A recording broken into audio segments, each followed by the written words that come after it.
Самое пиздатое, что может быть в этой жизни, это просто заходить в магазин и покупать еду и не смотреть на цены. То есть это я считаю, что каждый человек должен стремиться именно к этому. Это какой-то, может быть, звучит как-то, блядь, ну какие, я же хочу там, вон, BMW себе там, Mercedes, при этом у меня носки в дырках там, 50 тысяч доход в месяц, из них я могу отложить себе 2000 рублей и мечтать о какой-то там, о чем-то.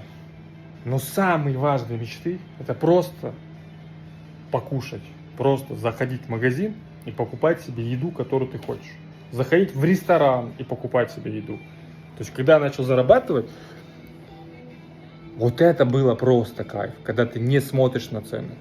Такой, блядь, да, я смог. Я смог зарабатывать деньги и теперь не смотрю на цены.